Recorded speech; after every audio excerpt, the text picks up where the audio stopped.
his heart. Let him do in Texas, let him hard. He's been hard. Hold him, let him hooked up. And me hard. Cause the start. After raise it into hold him. He's been hard. Faith to start. Love it hard. Play the me. I love it. Honest and hard. Raise it one up. Texas hit me. Lay down hard. Play the card. Texas hit me. Raise it. He's been too hard. And hard. He's been lay down. Hold him. Let him.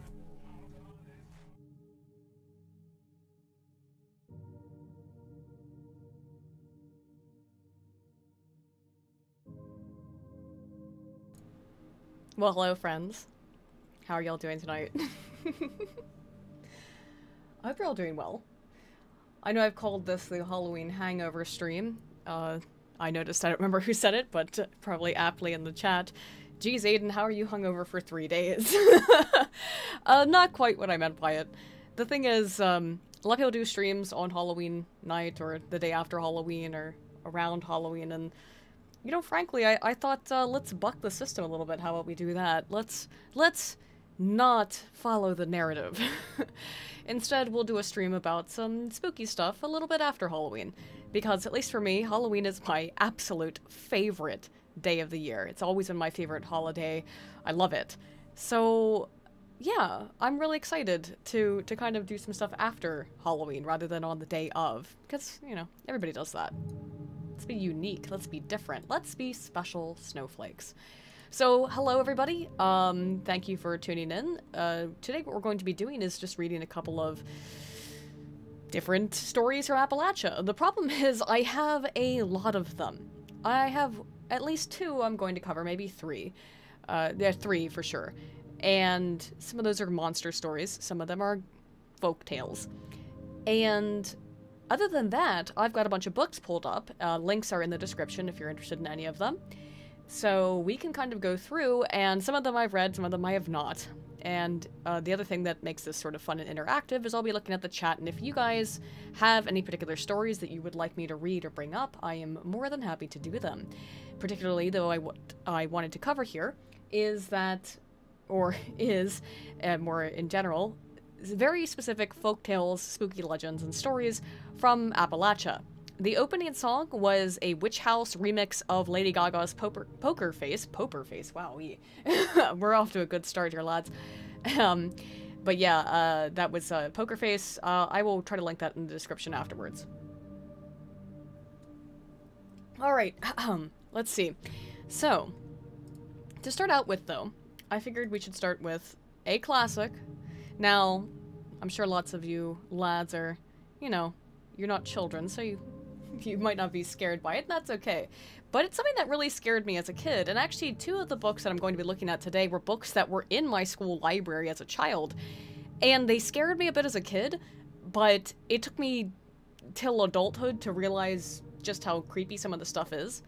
So, what I want to start with, though, is a story I read as a child many times in Appalachia, and in West Virginia, particularly, where I grew up, which is the story of Tailypo. So I will be reading this, and this is basically going to be a really chill-out, laid-back stream, guys. I guess I could get really close to the mic and make it a little bit more ASMR. I don't know, would that be better? Tell me, like, I feel like that's gay. I don't know. Really quick, though, before I start, let's answer the super chats we had coming in, which are for Inferno Chili for 5 says, are we meatbags with skellies or skellies with meatbags? Also, happy belated Halloween, and happy belated Halloween to you as well. And I believe that we are skellies with meatbags, because there's always a skeleton inside of you. Woo! Right. And John J for 5 says, hey Aiden, did you see Stefan Molly meme's video where he tried to address the JQ? Yes, I did. I also, John J also said very dishonest and very telling.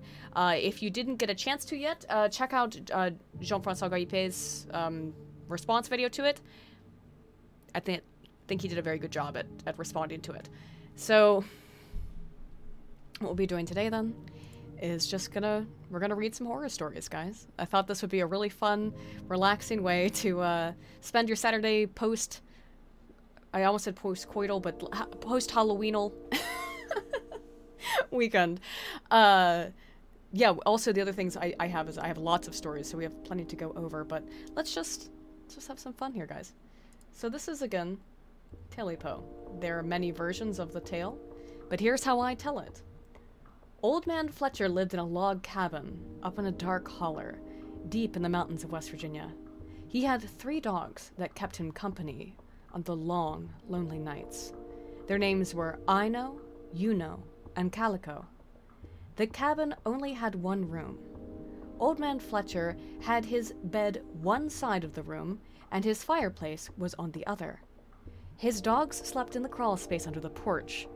On cold winter's nights, Old Man Fletcher liked to sit by the fireplace and warm his bones. One winter night, Old Man Fletcher was feeling mighty hungry. The weather had been bad for several days.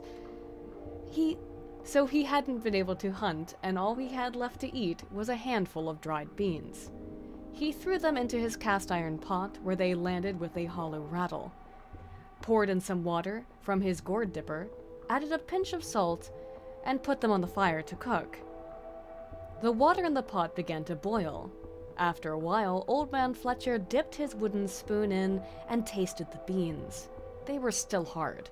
Old Man Fletcher grimaced as he swallowed the rough mouthful. Why did the beans take so long to cook? His stomach grumbled, and he knew that the measly handful of beans wouldn't be enough to satisfy his belly. He needed meat, don't we all? Fuck, God, I'm gonna make all these stupid jokes, I can't help myself. Maybe some salt pork, or slab of fatback. His mouth watered at the thought. He settled back in his hickory chair and stared into the flames, listening to the bubbling of the beans. Logs burned down into the coals. Old Man Fletcher sighed, and picked up another log to add. It was too big to fit under the pot, so he grabbed his hatchet and split it into 4 pieces. He was just about to try the beans again when he heard a scratching sound coming from under the floorboards. He looked down and saw a black, furred paw with long claws coming out of knotholes in the floor. It was a hole he'd been meaning to fix, but hadn't gotten to yet. As he watched, claws dug into the wood and scratched viciously. Wood crumbled away and the hole widened. The paw was followed by another paw, and then a head appeared, as big around as his fist and set with a glittering pair of red eyes. The creature pulled the rest of its body inside. It was long, like a weasel, but bigger, and it had a thick, meaty tail that drug on the ground behind it. The tail was hairless and pink, like an overweight rat's. When the creature saw Old Man Fletcher, it humped up on its back and hissed, revealing a jaw lined with pointed white teeth. Old Man Fletcher grabbed his hatchet. The creature spun around and tried to dive back down the hole. It was fast, but so was Old Man Fletcher. He brought down the hatchet right at the base of the critter's tail. The creature shrieked in pain and disappeared through the hole, leaving its bloody tail twitching on the floor. Old Man Fletcher picked up the tail and was about to throw it outside for the dogs when he noticed how heavy it was in his hand. There was a lot of meat on it. His stomach rumbled again, so he threw it into the pot of beans, skin, bones, and all. A wonderful smell filled the cabin. Old Man Fletcher waited as long as he could, then took the pot out of the fire. The beans were still a little hard, but he didn't care. The meat tasted wonderful, kind of like squirrel. With his stomach full, Old Man Fletcher plugged the hole in the floor with some old rags. Then he got into bed and drifted off to sleep. He hadn't been asleep too long when a sound woke him. It sounded like something was trying to claw a hole through the wall of the cabin. Old Man Fletcher sat up in bed and looked around, trying to figure out which wall the sound was coming from. Tailypo, Tailypo, I want my Tailypo. The voice came from somewhere outside the door, on the porch. It was high, grating, and strange, like a cat with pneumonia whining.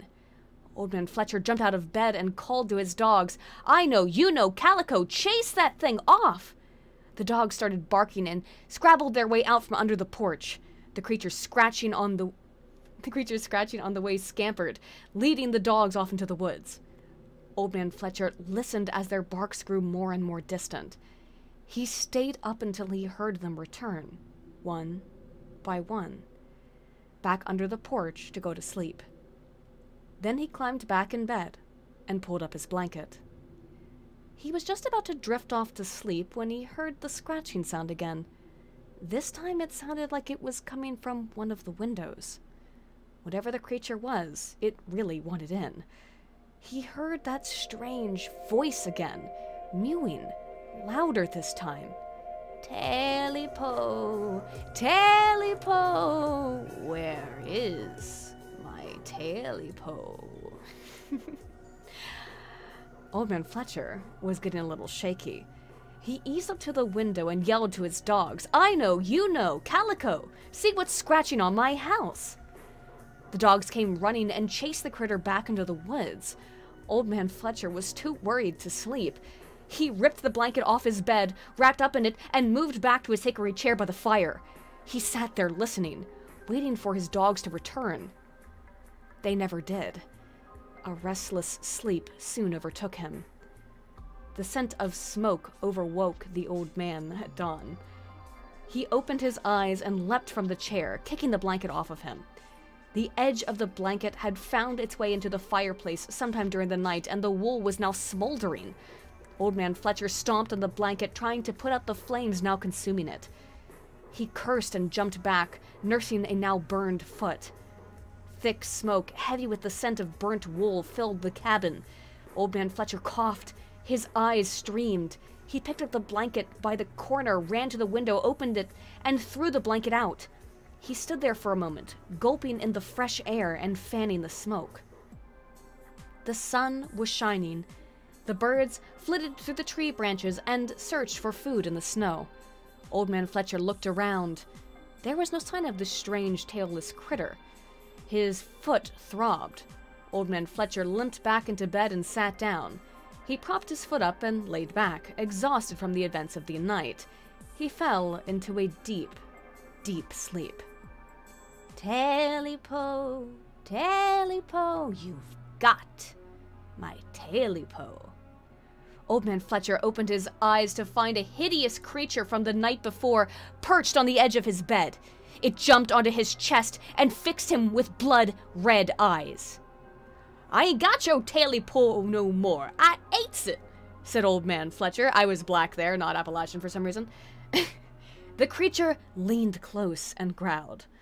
Old Man Fletcher's screams echoed through the holler, and the crick, then stopped, leaving a chilling silence. The single-room log cabin still stands in that holler, deep in the mountains of West Virginia. Occasionally hunters or hikers will stay there for the night. They say if you stay up late at night and listen closely, you'll hear a strange voice on the wind. Tailypo, Tailypo, now I've got my Tailypo. Do you like that, guys? How'd you feel about that? That is a very classic, not necessarily West Virginian story. People say this story comes from all over. It's just a general Appalachian sort of tale. I remember reading this as a kid. Really scared the shit out of me as a child, particularly finding this in my, elementary school library. Fun, though. We have a lot of things to go through. However, considering that Fallout 76 is upon us, a game that I'm not necessarily that excited about personally, but which, is going to have a relatively significant impact on West Virginia in any number of ways, I feel it's important we look at some West Virginia folktales. So I have collected several books here. Again, some of these I actually read as a child that were in my school library. Not this one. This one, the Telltale Lilac Bush, which we should read. We will do that one. We'll also be doing, let's see, this is just a series of stories from the same author. And these were compiled pretty much in the mid-50s. All the stories we're looking at today. I think that it's neat to look at some of these older stories to get back to some of the roots of a lot of these old legends and tales. But what I want to do first is, I think of a lot of interest to many of you are going to be, for example, the Mothman. So I'm going to just kind of read through this a little bit briefly and talk a little bit about what the Mothman is or what it was. Let's just read this sort of article. Can we get some tales from Europe, maybe Wales? Potentially. I mostly just set this up to be American horror stories. Man, that show's kind of weird right now, isn't it? But let's just read a little bit about the Mothman, so we'll just read directly from this book. This is the book, Monsters of West Virginia, Mysterious Creatures in the Mountain State. Should be linked below.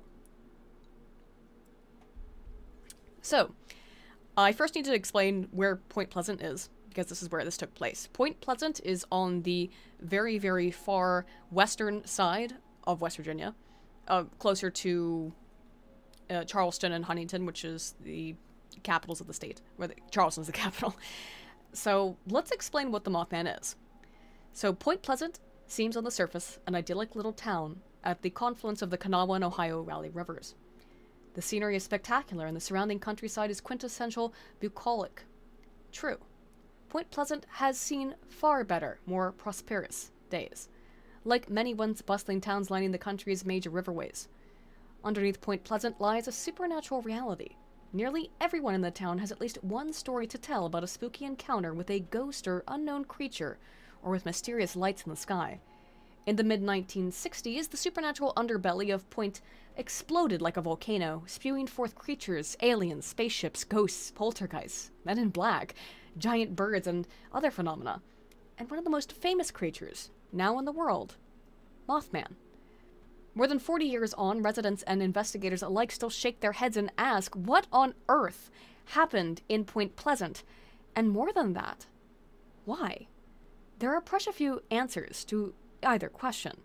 For 13 months, from 1966 to 1967, the Mid-Ohio River Valley was gripped by an onslaught of bizarre sightings and events. Point Pleasant was at the epicenter. The cast of characters came straight out of the Twilight Zone, and the star of the show was a huge gray humanoid with wings, no marked head, and glowing red eyes, set straight into what a person would otherwise describe as shoulder blades. Christened Mothman, a bit of a misnomer for it had no resemblance to a moth, the creature could rise up in the air like a helicopter without flapping its wings, and fly at high speeds, with or without flapping said wings. Even though the sound of wing flapping was sometimes heard, witnesses were terrified, and wannabe witnesses flocked to the areas where the entity had been spotted in hopes of catching a glimpse. Some were armed, intent on capturing it, dead or alive, but Mothman eluded them as mysteriously as it manifested, leaving behind not a speck of convincing hard evidence. Since the bizarre wave, Mothman sightings have been reported all over the world. The most thorough investigation of the saga was conducted by a John A. Keel, who participated in the unfolding of events during the wave, and who later had some alarming ideas of his own for explanations. So how many of you guys, I should actually ask real quick, are familiar a little bit with Mothman, if not just the movie? I mean, the movie is actually pretty good. I just rewatched it the other day. I am consistently, impressed with it. For American horror, they did a very good job. And yes, please light your lamps for Mothman. But let's describe the actual event. The evening of November 15th, 1996 was a cold, clear, and crisp night. Two young married couples who lived in Point Pleasant were out on a lark in the desolate TNT area, located on the Ohio River off Route 62, about 6 miles north of the town. The TNT plant, officially known as the West Virginia Ordnance Works, was constructed as a munitions manufacturing site in 1942. The facility originally covered 8,323 acres. From 1942 to 45, some 720 tons of TNT were produced there every day. The TNT was stored in bunkers called igloos, all built above ground. Underneath was a honeycomb of tunnels. the production led to significant groundwater contamination. After the war, the facility was abandoned, and portions of it were sold off. In 1966, the spooky plant was a favorite with couples who like to park and neck. For those of you who are of the Zyklon generation, necking is, oh shoot, what do the young people call it now? Macking on a hoe. How about that? On this night, Roger and Linda Scarberry and Steve and Mary Millette were out looking for friends and chasing Parkers, as Linda Scarberry related, much later in an exclusive interview with Donnie Sargent Jr. What? Hang on, that sentence didn't make sense. My bad, guys. They made the rounds through the ghostly igloos without success and headed back to the unlocked gate at the old generator plant. They went over a small rise in the road, and the car headlights caught something that made Roger slam on the brakes. Illuminated in front of them was a slender but muscular-like creature, 6 to 7 feet tall, with huge, round eyes, wings, and large hands. It had no definable head. The circular eyes looked more like they sprouted from the shoulders. The eyes, about 2 inches in diameter and about 6 inches apart, stared at them with hypnotic intensity. The creature was gray, or as Linda described it much later, flesh-colored with ashen wings. One of its wings appeared to be caught in a guide wire near the road, and it pulled at the wing with its hands. Later, Linda thought the creature was frightened, but in the heat of the moment, it was the occupants of the car who erupted with fear and panic. While they screamed, the creature wiggled its wing free and wobbled with an odd, shuffling gait into the generator plant through an open, broken door. Roger hit the gas and tore out of the gate and onto the road, heading for Route 62 back into town. Suddenly, the creature was in sight again, standing on a little hill, as though it had instantly teleported itself there. The car's headlights struck it again, and it spread its 10-foot wings and took off straight into the air. It began following the car, matching its speed. Roger pressed down on the gas pedal harder and harder until they were flying along Route 62 at 100 miles an hour. The creature effortlessly kept up, banging down on the roof of the car 2 or 3 times as they fled. It made a high-pitched, squeaking noise like a mouse. Reports differ as to whether the creature flapped its wings or not. Somehow, they careened into town, the road and its dangerous curves without mishap. As they drew closer to the bright night lights of the town, the creature peeled off. They saw it once again crouched on the Ohio River floodwall, its legs and wings tucked in. Roger drove to the Dairyland, and they tried to calm down and decide what to do. Dairyland, interestingly, a lot of those kinds of like mini Dairy Queens in West Virginia. The one in Follinsby used to be called the Dairy Owl, which was itself a ripoff of another place called a Dairy Isle, as in I-S-L-E, as in an island. However, when you put an Appalachian accent on it, Dairy Isle and Dairy Owl are almost identical. So, the Dairy Isle, the Dairy Owl. Aside over. They could not agree on whether or not to report the creature to the police, and they argued over whether or not they would be labeled crazy or drunk, or both. The decision was made to return to the TNT area, but partway back, they decided against it. When they turned back around, they saw the body of a large dead dog by the side of the road. According to one of the witnesses, the winged creature jumped out at them as they passed the dog, went over the top of the car, and went through the field on the other side. Back in town, the couples decided to notify the police and told their story to Deputy Millard Halstead. Seeing their genuine fright, Halstead took them seriously. He got in his patrol car, and the 2 vehicles went back to the TNT area. The body of the dog was missing. There was no sign of the red-eyed monster. But when Millard turned on his police radio, a strange, garbled sound screeched out at high volume as though someone were playing a tape recorder at fast-forward speed. Little did they know it, but this was the first of many manifestations of an odd phenomenon to strike. Linda and Roger were so rattled that they stayed up all night with the lights on. For a long time, Linda had trouble sleeping at night. The next day, the couples went back during the daylight, and they found some odd-looking tracks resembling 2 horseshoes put together.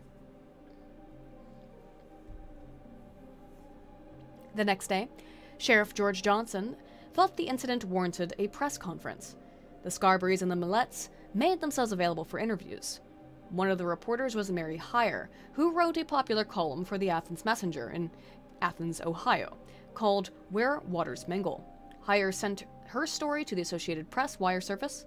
The Mason County Bird became instantly famous. Some anonymous editors or headline writer called it a Mothman as a takeoff on the then popular campy television show Batman. You know, that odd, obscure little thing. Within 2 days, hundreds of cars full of eager people swarmed out to the TNT area and the nearby McClintock Wildlife Sanctuary at night in hopes of catching a glimpse of the Mothman. The atmosphere was like a supernatural party or picnic. Worried police estimated that every carful of people had at least one gun. As they should. This is America. The debunkers were quick to jump into the fray, and the media were happy to oblige them. One reporter claimed that the monster was nothing more than a huge gas-filled balloon released by students doing air current experiments. Hang on a second. What's the only university over there? Let me tell you what, it's Marshall. They may have been huffing some gas, but it wasn't for an experiment beyond their own enjoyment.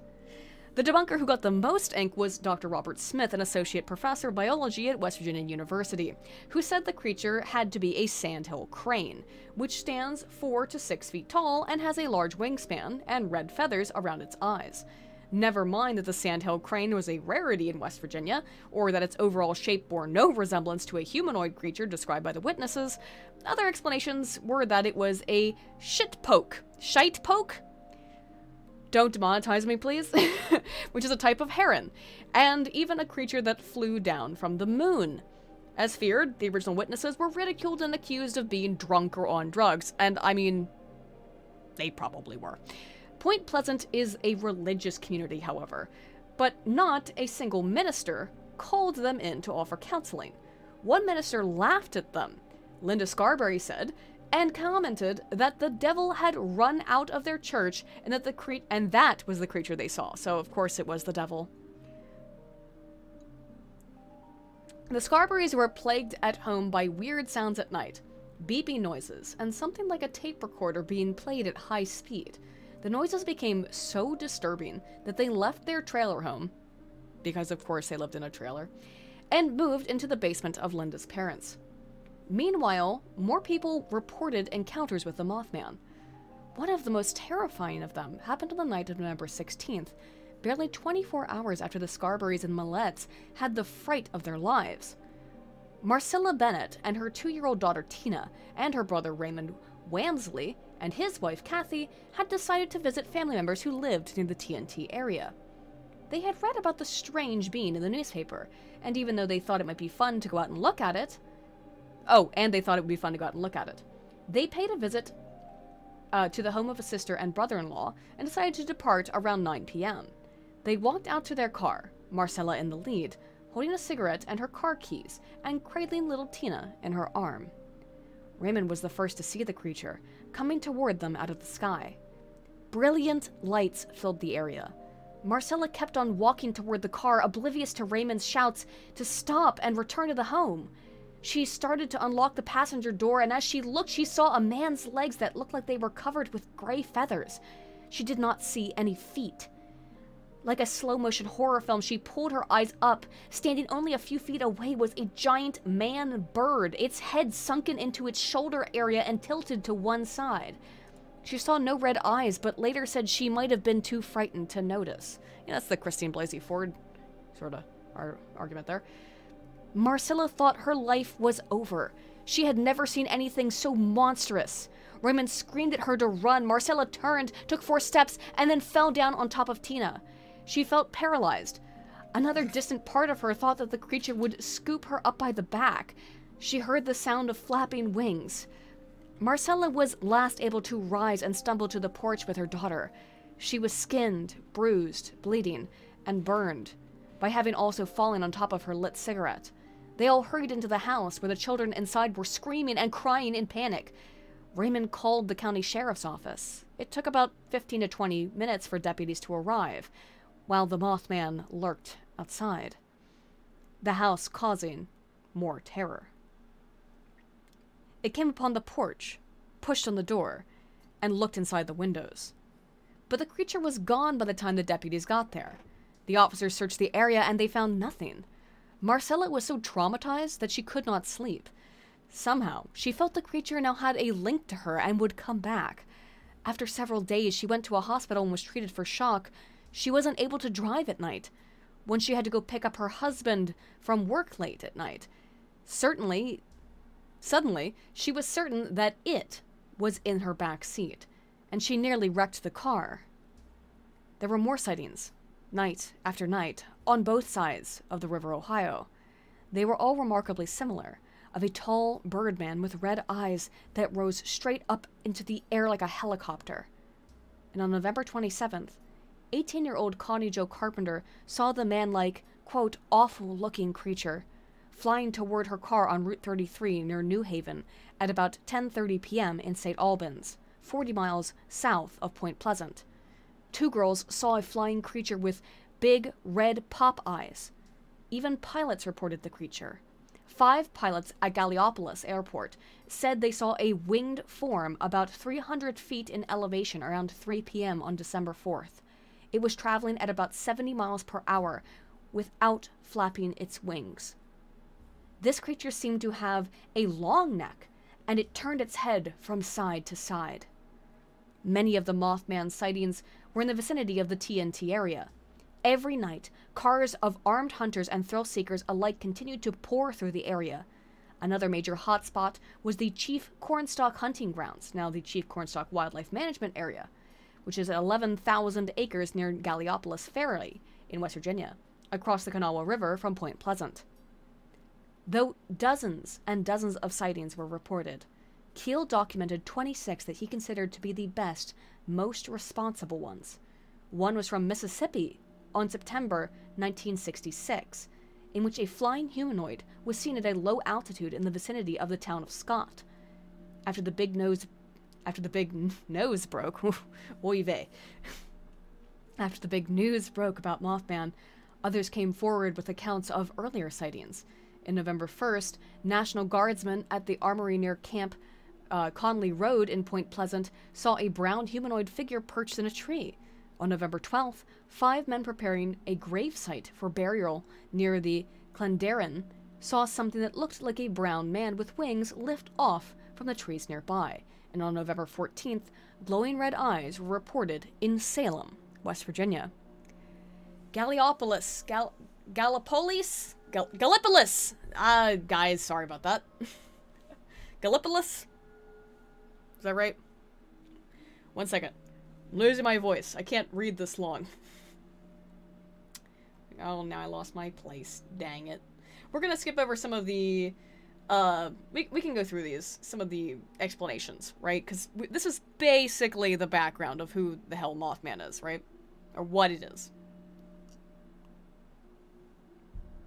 There's a lot of different sort of explanations. A birdman, or some kind of weird burb. Appalachian folklorist James Gay, Jones documented a wave of birdman sightings around the turn of the 20th century. A huge birdman with reddish feathers that glistened in the sunlight made appearances just before or after tragic events in Point Pleasant.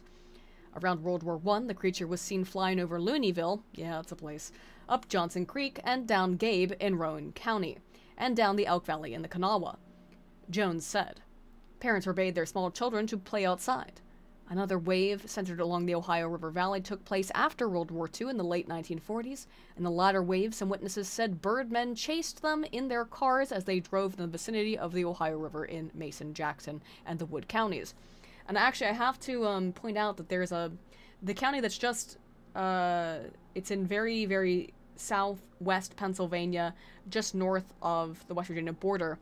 There's a lot of stories of firebirds and birdmen. So there's a lot of that there, too. We might get to it. I think I'm just going to kind of do West Virginia stuff, or kind of the stories that I meant to do. Because these are kind of general things I find interesting. So a lot of the things, though, that we hear about Mothman is that he's a man in black, it's a UFO, it's an alien, it's an Alamau, you know. This man, guys, I used to be able to talk for a long time, pretty much without stopping, but anymore my voice starts to wear. I've been sick, so I am getting off of a cold. It's not helping. So, let's continue. Do we want to talk a little bit about the UFO stuff? Let's just be clear. Some people think it's a supernatural thing. Some people think it's the government. Some people think it's UFOs. Some people think it's, I don't know, Harvey Birdman, attorney at law. Mothman today. Mothman sightings still occur in the mid-Ohio Valley, though none have excited the frenzy of the original wave.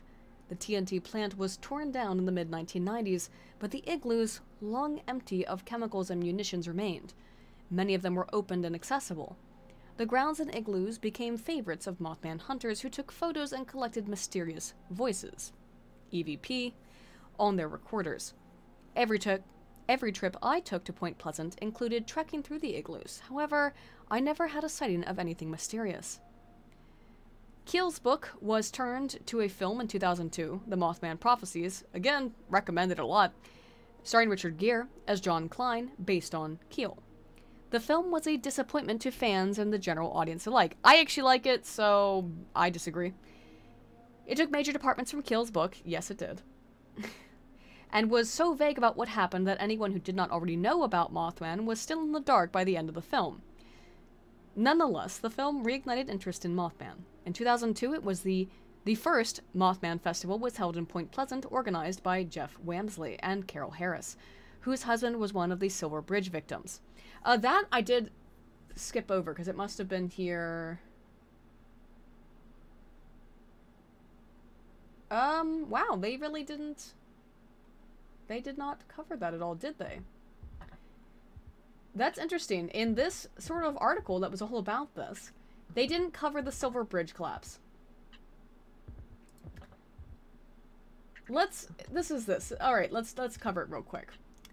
UFO activity began prior to Mothman's first known appearance. The most dramatic case to hit headlines was Woodrow Derenberger's meeting with an alien named Indrid Cold. The initial incident occurred on November 2nd on Interstate 77 outside of Parkersburg. At about 7 p.m., Derenberger was heading home to Mineral Wells, south of Parkersburg, from his job as a shoe salesman in Clarksburg. A craft materialized and landed on the interstate, forcing him to stop. A tall, slim, man-like entity came to his car and conversed with him telepathically. Indrid Cold explained his people meant no harm, and that he would be in further contact. Derenberger's encounters with Cold resumed 2 nights later when the alien came to his home. When news got out, Derenberger was an instant celebrity, and people camped at his home in hopes of catching a sight of a real extraterrestrial. Cold told Woody that, I must have skipped that part, that he was from a planet named Lanalos in the constellation of Ganymede. There is no such constellation, at least in our reality, but Derenberger got launched into an alternate reality and ultimately isolated the alien from his others, including his own family. The most famous missing animal of the Mothman wave was Bandit, a German shepherd belonging to Newell Partridge near Salem.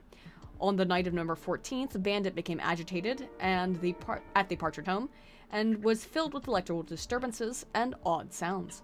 Partridge went outside to see why the dog was howling and shined his flashlight into the darkness. The light picked up 2 odd eyes that did not seem to be animal eyes. Bandit took off and was never seen again. The next day, Partridge found the dog's tracks by the barn, as though it had been chased by something in circles. Was the dead dog seen next day by the Scarborough or Millettes, the body of Bandit? The carcass mysteriously disappeared soon after it was seen, after all. John Keel spent a great deal of time in Point Pleasant during this wave of events, documenting the sightings and high strangeness and having some weird experiences of his own. Once he checked into a motel without a reservation, and he found a phone message waiting there for him. He teamed up with Mary Heyer, and the two went out at night to watch the strange lights in the sky, especially near Gallipolis Ferry. He was in frequent contact with Ivan T. Sanderson and Gray Barker. Key received received phone calls from entities claiming to be aliens who had prophecies about world events and disasters that were going to happen. But even after returning to New York City, he was fed messages of prophecies and predictions from sources all over the country. One message predicted a power failure all over the country on the night of December 15th, 1967. The date was significant, but not for a power failure. On that evening, at 5 p.m., the coldest day of the entire year, a traffic jam occurred on the Silver Bridge, spanning the Ohio River, goddamn, at Point Pleasant. The bridge was loaded with cars and trucks, many full of Christmas shoppers and presents. Traffic was at a standstill, apparently because of a faulty stoplight. Suddenly, an I-beam on the suspension bridge failed, and the structure started to sway and twist. It collapsed into the river, sending 40 cars and 17 trucks into the frigid, icy waters. 46 people lost their lives that night, among them Marvin Wamsley, the teenage nephew of Raymond and Kathleen Wamsley. Within an hour of the disaster, 12 UFOs were spotted over the TNT area. The emotional shock sent the entire community reeling. Nearly everyone in Point Pleasant was affected by the tragedy, losing either a relative or a friend, or knowing others who suffered the losses. Premonitions about the bridge collapse, people drowning, and packages floating in the river had been experienced and reported for months. Mary Hyre herself had a premonitory dream about it. Now, in the aftermath, some people have tied the whole Mothman wave into the collapse, and Mothman became itself a portent of doom. And one thing I want to point out, guys, that you might find interesting, is that the Point Pleasant Silver Bridge, I need to bring this up real quick. Pleasant Silver Bridge. All right, let's find a picture of it. So, here we go. Oh, that's not what I meant to bring up. I just wanted a picture. Thanks. Shit. I hate websites like this. On Google, you can't get anything decent anymore. Man. Okay, here we go. I hate that they do this now. Here we go. Sorry, it's not as large as I would probably like it to be. There we go. And we'll zoom in. So this is the Silver Bridge in Point Pleasant, right? The thing that people don't often know is that there's actually multiple bridges that were identical in construction that were built across West Virginia and along the Ohio River. I will now show you a picture of it will be the same.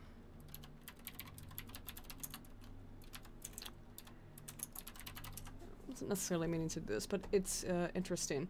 This is the exact same bridge. Wow, that's tiny. I really dislike the way Google works now. Thank you. And then if you try to open a new thing.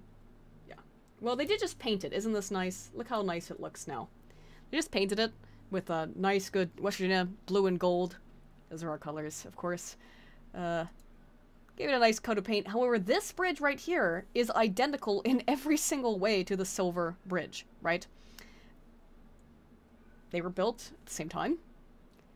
No one has any idea why this bridge and its other sister bridge, excuse me, did not collapse. We really don't have any idea why that happened. So that makes it extra sort of disconcerting, the Mothman thing, because to this day there's never been a good explanation as to why the Silver Bridge collapsed. Just something to, you know, here it is as well.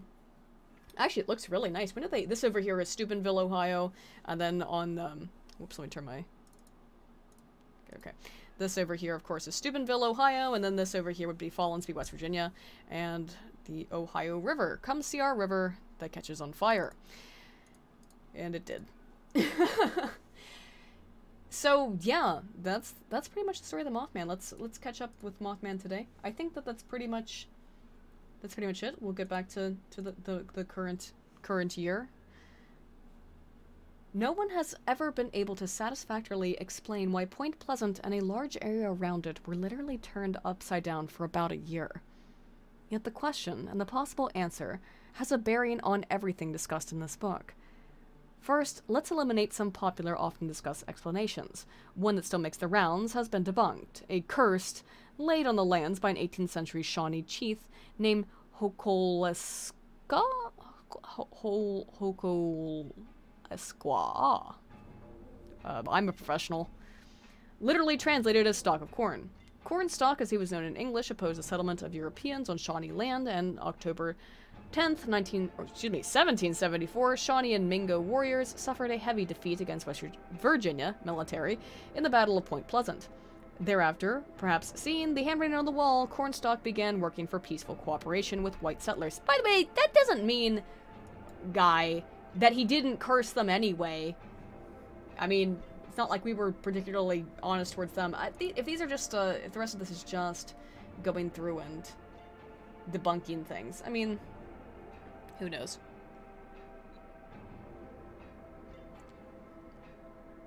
Apart from me about Mothman, that's always been the most interesting, is that Silver Bridge collapse.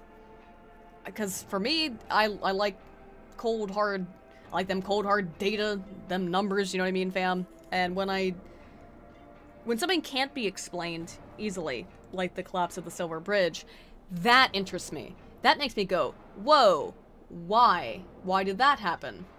You know. I think this is a good way to end it, though. Ultimately, those who have unexplained experiences have to arrive at the truth for themselves. For some, it's just one of those things, and for others, it has cosmic significance. So, that's Mothman, guys. If you've never heard the story, that is the actual story. Again, I actually do recommend the movie with Richard Gere. I think it's well done. Outside of that, let's take a quick break. I need to take a drink because my voice is continually wearing out. At least I've got lots of seltzer here, so I should be fine on that front. But let's also read some super chats. I hope you guys are enjoying the stream so far. Please tell me if there's anything you would like for me to do. Oh, also, oh yeah, Mark tried to scare me earlier, but he failed. He sure tried though. We can do that while I read super chats, if that's better. If you guys enjoyed this, I don't know. I'll turn on my camera. Because I got spooky red lights on, so woo, right? So Stealth Creations for 10 says, so Bolsonaro is wanting to open up new US bases along with Poland. Do you think this will be a preamble for conflict with China? China is in Brazil's crosshairs. China is expanding to South America, potentially. Different from what we're normally we're getting more of the political stuff, which, you know, I'm always okay to talk about. I'm not exactly sure. I like Bolsonaro from what I know about him.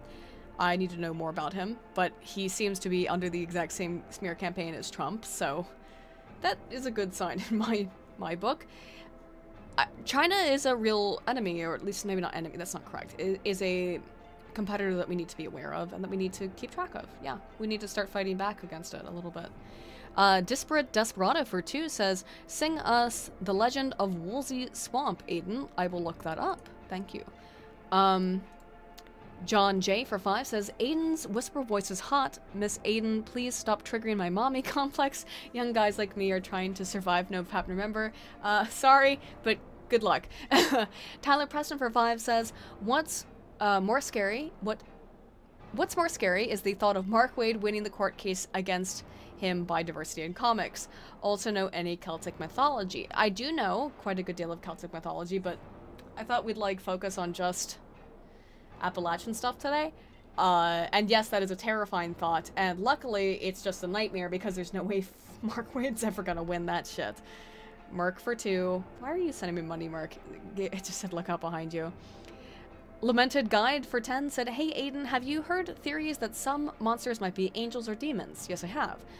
For example, some people think UFOs might be Ophanim, the wheel, flat-shaped angels with glowing eyes all around. Yeah, I've definitely heard that, and if you look at, you know, a lot of those, I'm not saying it's aliens, but it's aliens kind of things, they make a lot of references to biblical artwork and say, oh look, this is proof that it's an angel, or what they depicted as an angel was actually an extraterrestrial, or that they come from the same kind of things.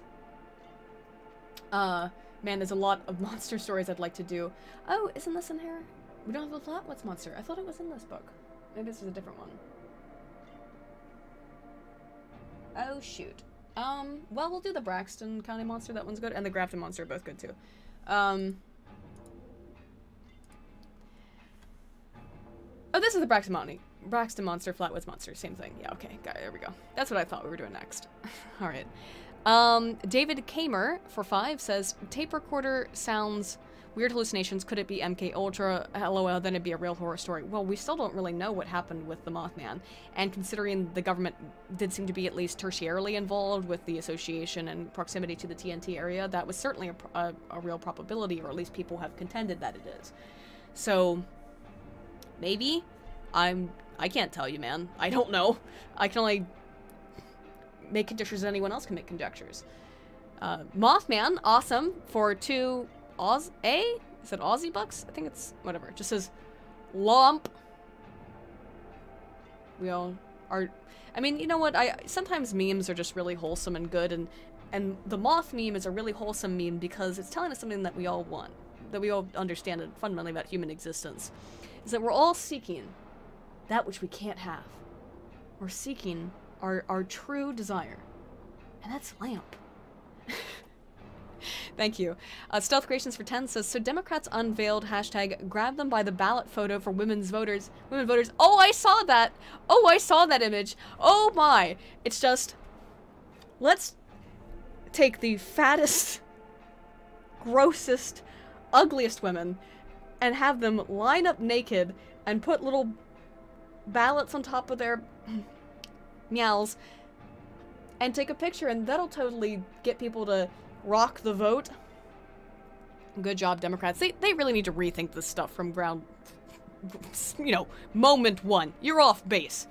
I feel offended and think that shirtless men in backyard dispute video could convince more women to vote with looks alone. Yeah, probably. Again, not a real bunch of lookers. Krupp Tourette for 2 said, boo! Scared? Sure am. And SPC TRKR91 for 2 says, stress load probably exceeded the bridge. Yeah, that is the most common and probably most likely sort of explanation. But, Charlie Daniels Band, Legible Islam. How do I not know this? Well, maybe we'll play it on the out now. How about that? Okay, so with that said and done, let's get into the Braxton County monster, shall we? Do you guys want me to leave the... I'm gonna turn this off, because then when I have to take a drink, I don't look retarded.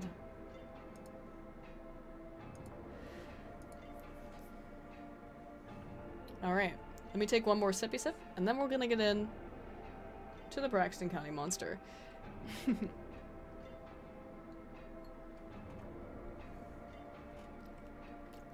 Alright. On September 12th, 1952, one of the strangest and most terrifying encounters with an unknown entity took place near Flatwoods, a small town in Braxton County. A group of boys playing out... Oh, I'm sorry, real quick. Braxton County is very interesting. Braxton County... see, this is the problem when you try to get me to read things about Appalachia. I just do this. Braxton County is, West Virginia. Let's go to maps here. Boop, boop, boop, boop, boop. Scoop diddy scoop boop boop. That'll be about right. You probably can't really tell. But Braxton County is the geological or geographic center of West Virginia. Right here in the center. So they're... I think their image is... They have like a logo. It's right here in the center. Oh look, everything everyone knows about Braxton County, because it's not known for anything freaking else, is the Flatwoods monster. And if you guys have never seen a picture of it, you probably should look at it now. It's kind of freaking awful looking. Yeah, That's cool. Real neat. And yes, in the background is Silent Hill 3's soundtrack, because who doesn't love Silent Hill? So yeah, let's get into what the heck what the fresh hell this thing is. Horrifying. That's what it is. So let's read about it, though. So, a group of boys playing outdoors were startled to see a brilliant light streak down from the sky, fly overhead, and appear to crash to earth on a nearby hill. Those who were brave enough to investigate found a crashed craft and a monstrous creature that could move by levitating off of the ground. It seemed to be intelligent, and it defended itself against the humans with sickening gases and oil. The alien was immediately seared into local folklore. The Braxton County monster, also called the Flatwoods monster, or the Green monster, or the Phantom of Flatwoods, became one of the most curious, unexplained cases on record, intriguing UFOologists, paranormal researchers, and media all over the world. Was the monster an extraterrestrial, an unknown creature, or a machine, or all of them mixed together in some kind of weird hybrid? Why was it here? In the aftermath, officials from Washington came to Flatwoods. Yeah, we all know what that means. Someone's about to get, unfortunately suicided by 2 shotgun blasts to the back of the head. Anyway, some officials from Washington came to Flatwoods to interview witnesses and collect their evidence, which was never seen or heard of again. Although the Braxton County monster is usually described as a UFO or an ET case, it can also be described as a monster. Even considering the streaking lights from the sky and the crashed craft, the entity may have come from another dimension, not from outer space. The case has a long-lasting impact on the area, for ever since then, almost any strange creature reported, no matter what its description, is likely to be labeled in the press as the Flatwoods monster, the Braxton County monster, or the Green monster. And Tyler Preston for 2 says, shout out to Godzilla for his 64th birthday. Thank you for the 2, and yes, shout out to Godzilla. If you guys are not into the cryptid stuff, this will be the last one. This is just kind of the other really big West Virginia story people know, so figured we should do it. God dang, guys, I can't talk anymore. I gotta, like, constantly take sippies. On the night of September 12th, 1952, a wave of UFO sightings occurred over a large portion of the eastern United States, including Pennsylvania, West Virginia, Ohio, Tennessee, Maryland, and Washington, D.C. Blazing objects were seen hurtling through the skies, and many witnesses thought they were airplanes crashing in flames. In Flatwoods, a group of 10 boys were playing in a schoolyard, enjoying the Indian summer evening. They ranged in age from 10 to 14. The ages of all 3 of them at the time are not exactly known. They saw one of the fireballs soar overhead, with flames trailing behind it, before it came down at a nearby farm owned at the time by a man named Bailey Fisher. The boys ran to investigate. They passed by the home of 2 boys who were brothers, Edison May and Freddie May. Not to be confused with Freddie May and... what is it? Shoot. I couldn't even make my joke, dang it. Their excitement about a landed flying saucer caused their mother, Kathleen May, to join in the hunt as well, in addition to an 18-year-old Eugene Lemon, hopefully no relation to Don House Negro Lemon, who brought his dog. 5 of the boys decided to go home. The other 5, plus 2 adults, went on to the crash site. But then it was about 7:40 p.m. and getting dark, so they took flashlights. They found an object crashed into the earth and sticking out of it, and appeared to be pulsating in brightness. A strange sound, like a whining or a hissing, filled the air. There was a violet hue to it. After their arrival, a mysterious fog-like mist began to blanket the area. Not unusual in West Virginia. We called it fire in the mountain. It's also what you call when you smoke up in the morning. It had a nauseating metallic smell and irritated their throats and lungs. The dog became agitated and began barking violently, eventually taking off. It was later found back in town where it had vomited on a house veranda, and it died soon thereafter. Back at the crash site, the boys and adults had yet to realize that the object had actually landed twice, first on the hilltop and then on the valley below, and that something had emerged from it, living. When they saw it, at first they thought that it was an animal perched in a nearby tree, looking at them. Kathleen May shined her light at it, and the entire group got a horrible shock. Instead of an animal, they saw a 12-foot-tall figure with glowing eyes standing next to the tree. As soon as the flashlight beam hit it, the eyes shot out brilliant beams of light that illuminated the entire fog-filled area. The creature seemed to be more of a machine, a metallic casing or suit, or perhaps a creature inside of a suit. It was dark in color, but seemed green to some of the witnesses, perhaps because of its metallic-like surface reflecting the green of the surrounding trees and bushes. It also glowed with light. The middle torso seemed like a cylinder, and the lower torso fanned out with a metallic apron of sorts. Where one might expect arms, there were only two short antenna-like things sticking straight out at its sides. Its head was round and surrounded by a stiff cowl or helmet shaped like an ace of spades. The round eyes looked like portholes, and it had no feet, but levitated about a foot off of the ground and maneuvered around in such a manner.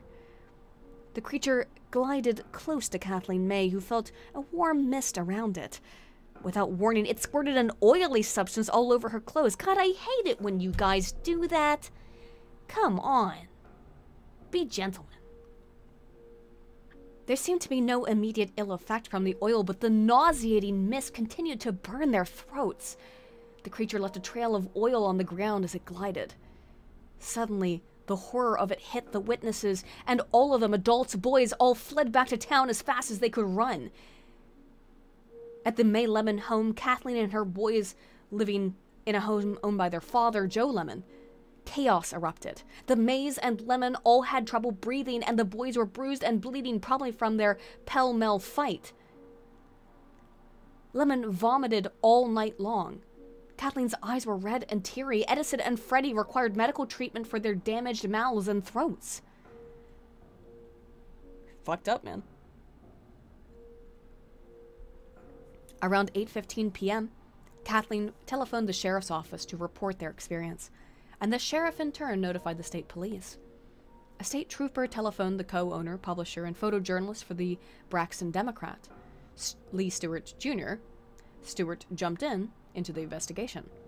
He went to the May house and gathered a group of armed men, as they should be, west, by God, Virginia. Among them, Eugene and Joe Lemon, and went to the scene, but the monster was gone. Some of its sickening odor lingered behind. Sheriff Robert Carr, meanwhile, took two of his dogs to the area, but the dogs ran off howling into the fog. He gave up until morning. He found his clothing had been stained, similarly, by some sort of oil. The military was quick to become involved. The West Virginia National Guard was mobilized by the U.S. Air Force and sent to Flatwoods and also to Frametown, about 19 miles away, where another fireball in the sky had been seen coming down. About 30 troops under the command of Captain Dale Levate descended on the Flatwoods site by about 1:30 a.m. They were soon joined by more troops, with the assignment to look for a downed, quote, airplane. They found nothing, even though some of them stayed all night. A few troops searched the area again in daylight. Stewart also returned to the scene in early daylight to examine some 30-foot-long skid marks left in the grass. God, I hate when that happens. While he was studying the marks, his clothes were stained again by a mysterious oil. He found a small, odd piece of silvery metal that looked like dripped solder. He was the first person to break the story to the press. The West Virginia media reported the UFO lights as meteor-like objects streaking across the sky, seen by numerous witnesses throughout the entire area. The story of a monster and how the first witnesses became faint and ill by something that looked like a Frankenstein, however, spread rapidly. By afternoon, Flatwoods was swarming with people looking for evidence and souvenirs. They picked up more bits of metal and pieces of a black, plastic-like substance and found more traces of the oil. Bastard beast. Flatwoods was soon liberated after news of the oil. America, fuck yeah. Pretty much. We'll get to the rest of the super chats after this. Let's continue, because this stuff is really interesting and weird. Are you guys enjoying this stream, by the way? We could do this potentially more frequently, because I've got, if you can't tell here, I think we're probably going to do like this last one, and maybe we'll do one more spooky story. We'll do the telltale lilac bush. Get out of the cryptids. I like the cryptids, though. I don't know. I like all of this stuff. You guys like this? I love horror. I love being spooked. I love stories, as much as, you know, I'm obsessive with science, data, and facts. I also love a good spooky story. So, let's continue. Let me get a little bit more. Whew.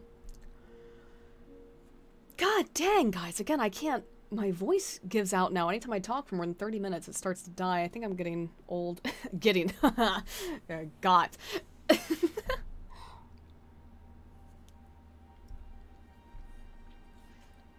Oh, I don't care about money, guys. I'm just wondering if you like it. The monster sightings were by no means over, however.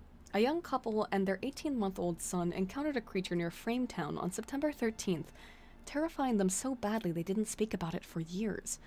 George and Edith Snitowski of Queens, New York, had traveled by car to Cincinnati, Ohio. Hey, Cincy! To visit a relative. They were on their return trip, leisurely taking these secondary roads. Around 8:30 p.m., they entered Braxton County and traveled along what is now State Route 4. Between Gasaway and Frametown, their car died without warning. They could not restart the engine. While George tried to figure out the problem, the air around them filled with a sickening smell that seemed like a combination of either burnt sulfur or hair. At first, George thought the car engine might be burning, but that was not the source. The smell agitated the baby, who began crying. As darkness settled in, George was in a quandary. Frametown, the nearest town, was about 12 miles away, too far for a practical walk, particularly with a baby. Besides, he was reluctant to leave his wife and infant alone in the car. Suddenly, a blinding, violet light shot out of the woods. George opened a window, and the interior of the car filled with a choking, nauseating mist. Despite the smell, he got out to investigate and retched violently. About 200 to 300 yards away was a luminescent spheroid that looked like a giant frosted street lamp. It floated in the air and moved back and forth. George walked closer, still sick. He began to feel hot, and then felt a sensation like low-grade electric shot course through his body. Now frightened, he turned and hurried back to the car, but his legs turned rubbery and he fell. Then he heard Edith scream. It was a blood-curdling scream like a banshee. He lurched back into the car, where he saw a huge figure illuminated by the light from the spheroid. It was about 8 to 9 feet tall and shaped like a man, but with a reptilian head. It had shoulders, weird, bloated body, and a lower torso that seemed like a solid mass of some sort. George scrambled into the car and pushed his wife and child onto the floor. He grabbed a knife out of the glove compartment. The creature moved closer until it was directly in front of the car. It reached out a spindly arm that ended in soft, bisected fork fingers, and it ran across the windshield and hood as though it was examining the front of the car. Then it turned and glided back into the woods, disappearing from the sight. Within a few minutes, a globe of light rose slowly above the trees and moved into the sky, suddenly shooting away in a trail of brilliant light. Badly shaken, George tried the ignition again, and this time, the car started without a problem. They drove until they reached a truck stop, probably near Sutton, and went inside to compose themselves. And by the way, Sutton is now where if you're interested in the Flatwoods Monster or the Braxton County Monster, you will need to go to Sutton, West Virginia, to find the Braxton County Monster Museum. And there is such a thing. They resolved not to talk about what happened that night. Then they found a hotel and spent the evening. The next morning, George found a forked discoloration, on the hood of his car where the entity had touched it. The metal looked like it had been singed. On September 15th, residents of Wheeling used to be the capital of West Virginia, A very, very long time ago. It was the original capital. It was moved to Charleston. Interesting. The more you know. See, this is why I'm enjoying this, because I get to talk about West Blackout, Virginia. Residents of Wheeling sent up a hue and cry with calls to the police department about sightings of a monster near Vineyard Hill Housing Development near Ogilvy Park. Ogilvy Park also, really awesome if you would like to go to a nice zoo in the region. Ogilvy is a fantastic, beautiful, beautiful park and area. The media dubbed the creature, quote, a fugitive from fairyland, which flew in on a flying saucer. It left before anyone actually saw it, thus earning it the nickname Bashful Billy. All of the calls to police apparently were second-hand reports. However, there were reports of the body of a badly burned woman found in Vineyard Hill, with no further details provided. Was that really a woman or a dead alien? The original witnesses at Flatwoods were subject to intense media scrutiny. Men who said they were, quote, from the government, well, as we discussed earlier, there you go again, never trust anyone saying they're from the government. They're gonna show up and you're gonna end up choking on vomit. Not your own vomit, probably someone else's vomit. You know, you can't really dust for vomit. Anyway, men from the government came in from Washington and interviewed them and took away their oil-stained clothing, bits of metal and plastic and other pieces of evidence found from the site. None of it was ever returned. Descriptions of the monster reported in the media became distorted thereby.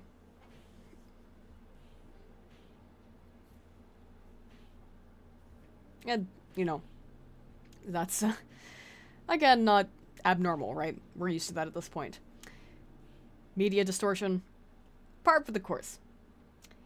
Hey, Mitch, if you don't stop making fun of my people, I'll make fun of yours.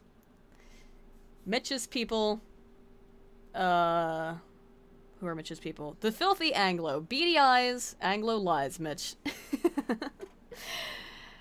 Descriptions of the monster reported in the media became distorted. It had bulging eyes, clawed hands, and was green with a blood-red face. It wore a monk-like robe or tunic. It was half man and half dragon, and it breathed fire. Unlike Mitch, because he's not Welsh, and by the way, the dragon is the icon of Wales, not of the filthy Angloids. You will be removed. Cymru will rise again. It was a Frankenstein monster with body odor. Police were quoted dismissing the monster as the product of mass hysteria.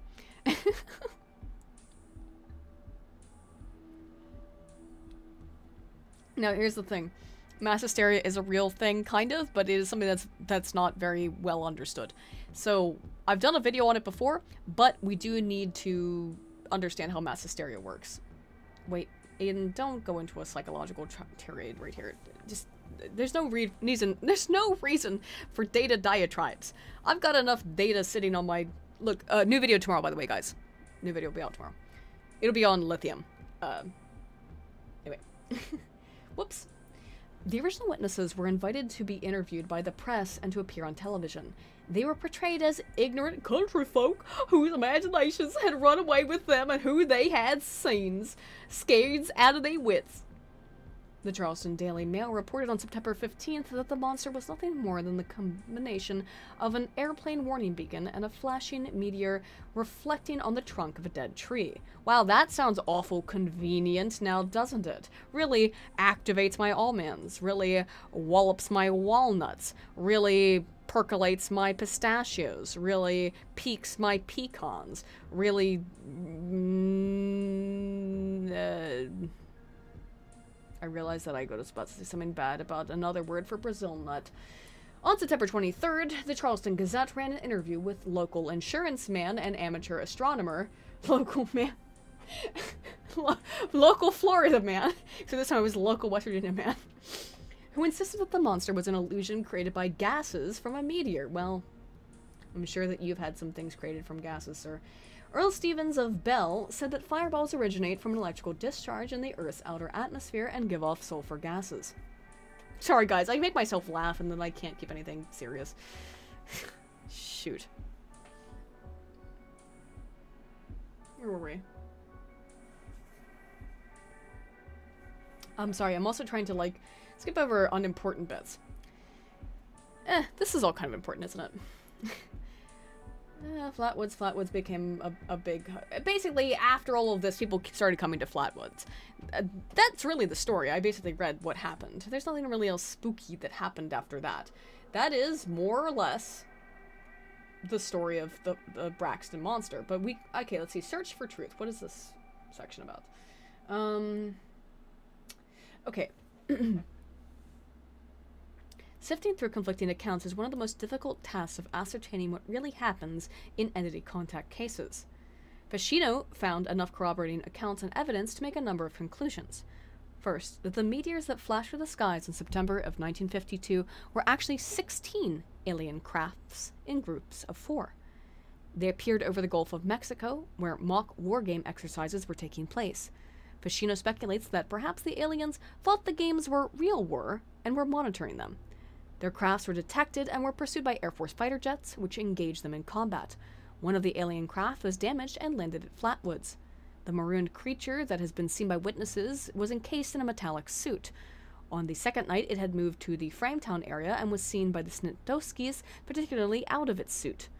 It evidently was rescued and escaped.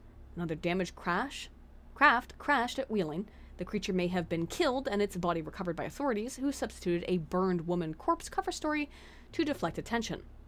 Government officials quickly moved to collect evidence and discredit witnesses to dismiss the entire affair. In his foreword and epilogue to Ficino's book, UFOologist Stanton T. Friedman notes that evidence adds up to a cover story of a truly outstanding and important event.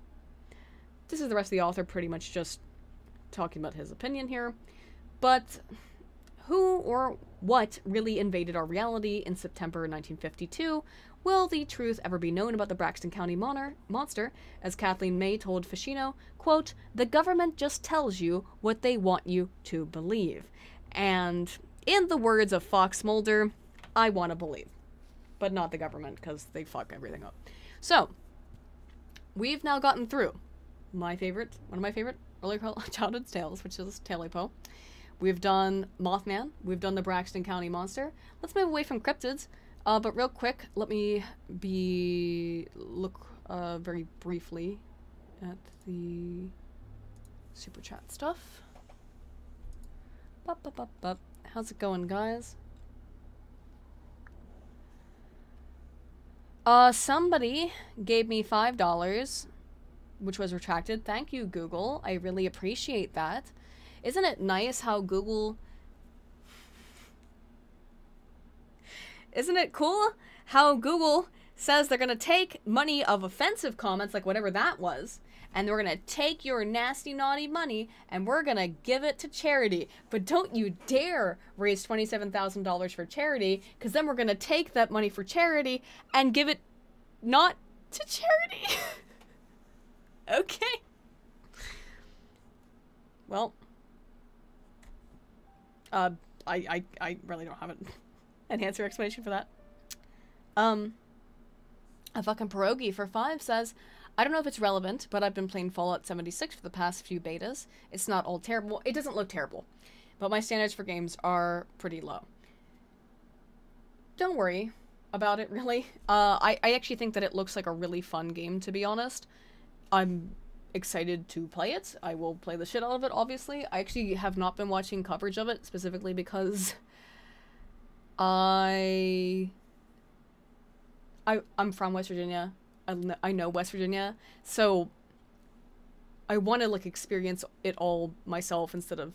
Normally, I don't care about spoilers or watching someone else play a video game, but with West Virginia stuff, I want to insert myself... That's going to be taken out of context. I want to insert myself into the experience very directly, rather than watching someone else do it. Normally, I don't care, but with Fallout 76, even though, considering it's a game with no story, right? There's no story in Fallout 76. That's terrifying to me. I want NPCs. I want to know more about the regions that we're exploring, about Appalachia. And I don't like the way they've set it up. It's not what I'm looking for in a Fallout game as a fan of the first 2 games, and old school isometric RPGs. I don't like that. Not, no, no, no. Not my cup of tea. Jeez. Oh my god, my voice. You hear this, guys? It dies instantly anymore. Ah. Stealth Creations for 5 says, so, artistic pose and question.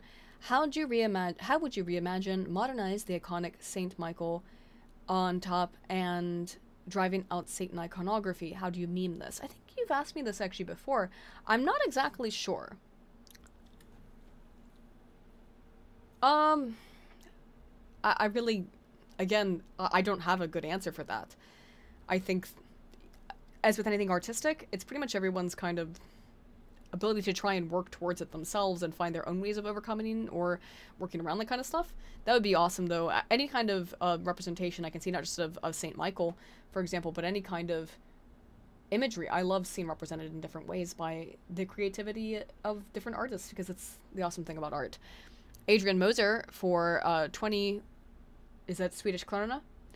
Sacrificing my cash for four only cute calcium skeletons. Thank you. Lamented Guide for 2 says Daleks confirmed. Tyler Preston for 5 says, Aiden, do you ever thought of live streaming with Razorfist? I'd love to. I love Razorfist. Really cool guy.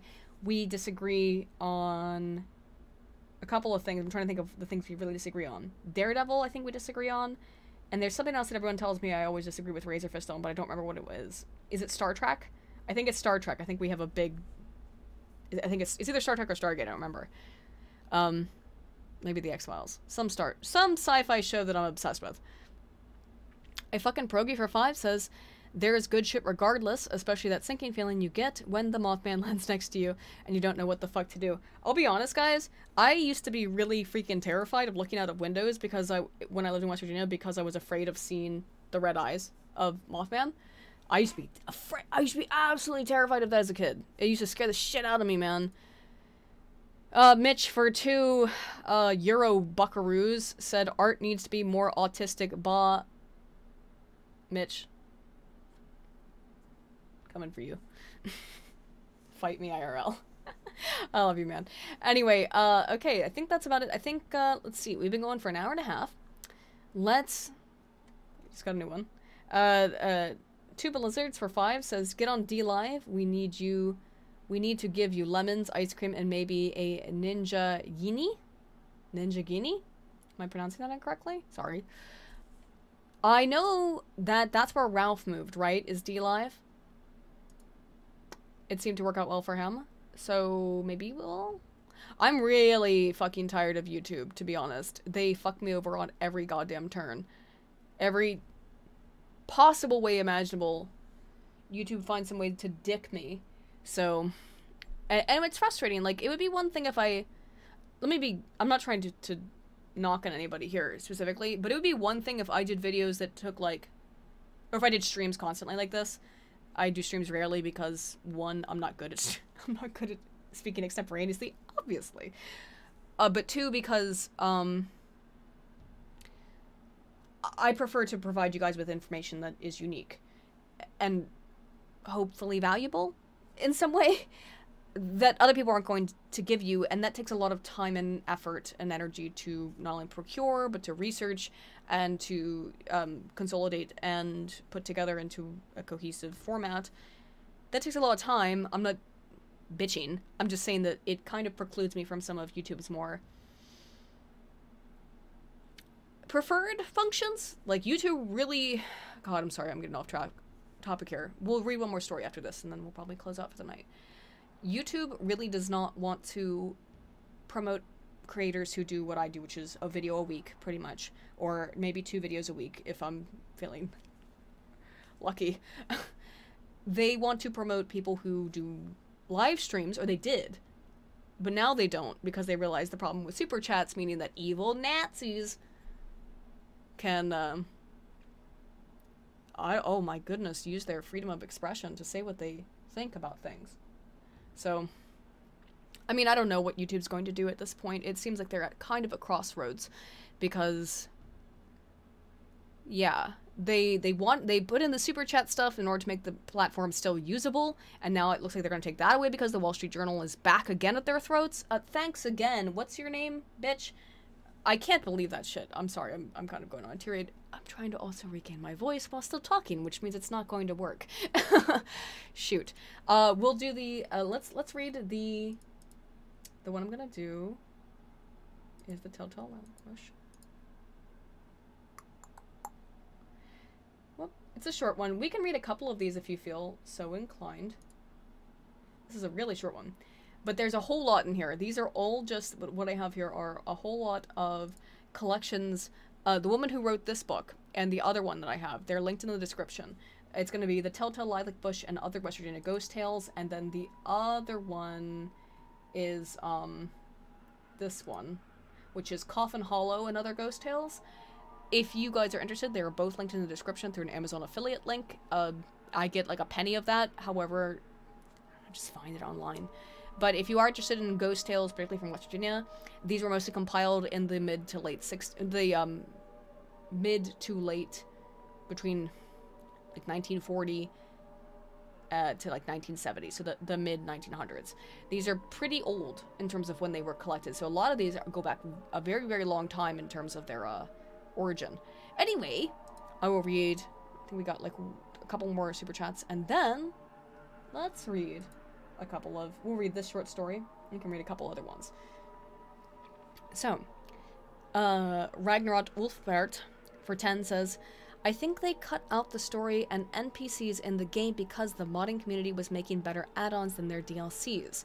So they are going, fine, here's the rendering engine and the customer to finish it. That's not an excuse. That's been Bethesda's business model for years, and that's not acceptable. You cannot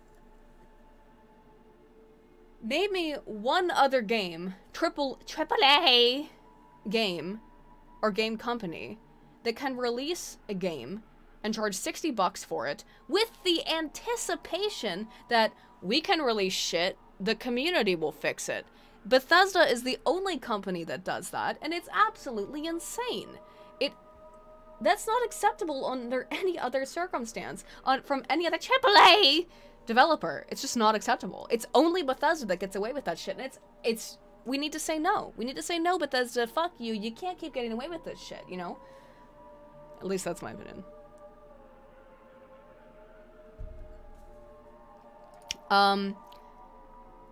Fucking Progy for 5 says, also there's the Enclave, and you get to hear Roger Maxon's sweet voice in some holotapes that gives me a painful erection, especially in NNN. I don't know what NNN means, sorry. Ethan Long for 5, you'd have to super chat it. I'll look in the chat. Ethan Long for 5 says, a conservative debate between you and Razor about various topics such as Daredevil and Star Trek could be fun. I definitely watch. Razorfist and I probably agree on most things politically. I think we just disagree on science fiction and fantasy stuff. But I would absolutely love to have a conversation with Razorfist. If he's down. Hook me up, you know, bring me up, dude. Actually, I actually don't know if I even follow him on Twitter. I should DM him, I guess. Mitch again for €2 dollary dues. Aiden, are you doing No Nut November? I don't have a penis. The rumors are false.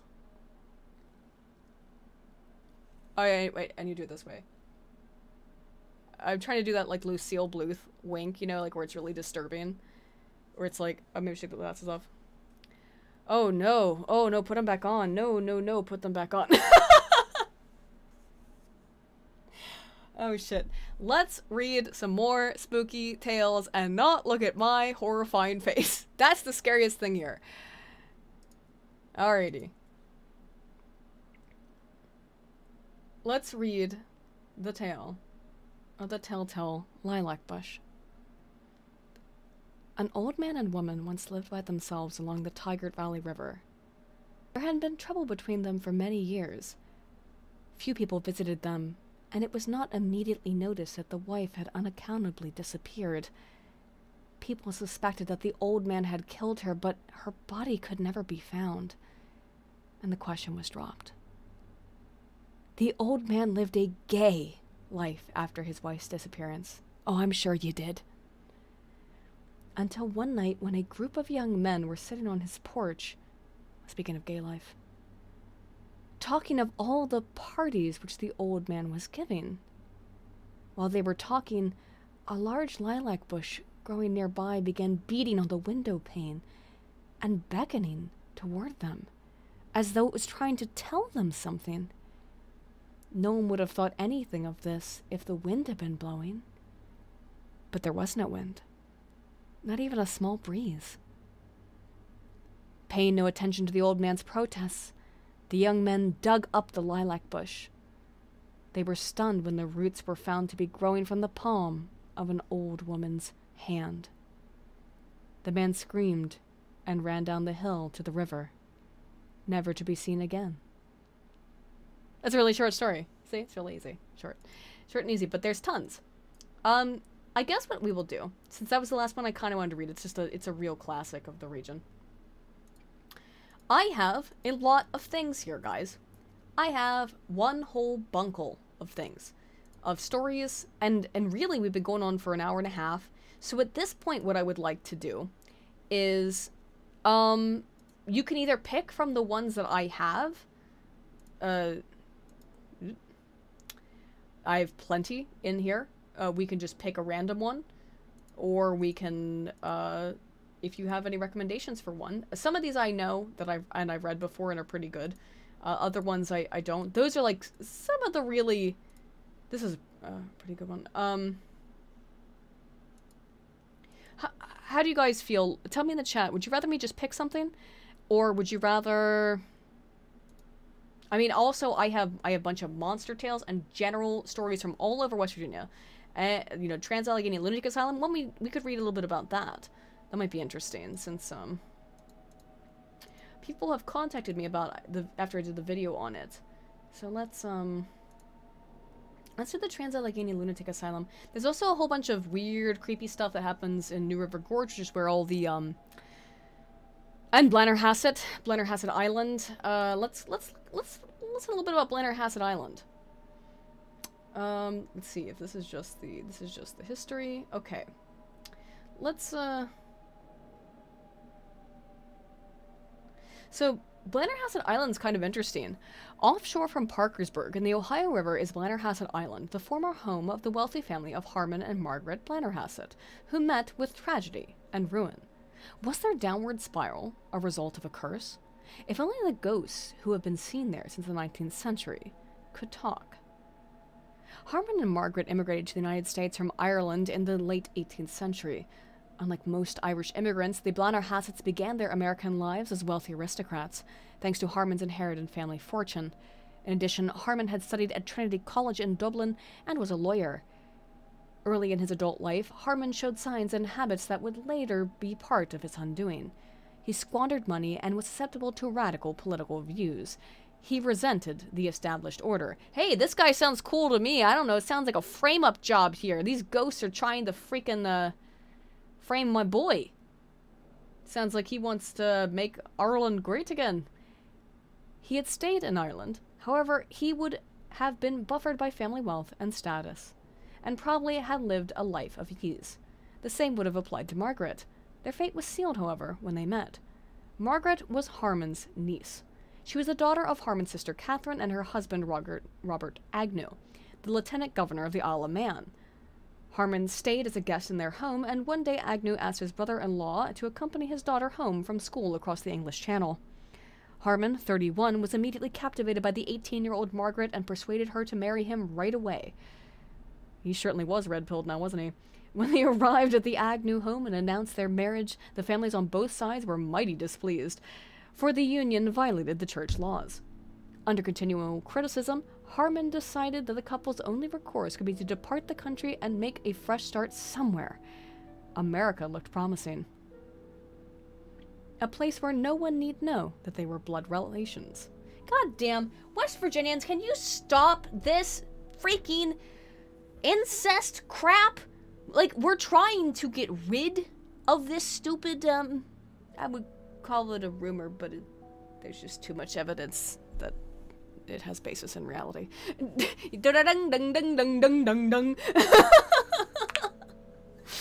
So, we're not allowed to be incestuous, kissing cousins in Ireland. Let's go to the one place that will allow that. West by God, Virginia. Shit.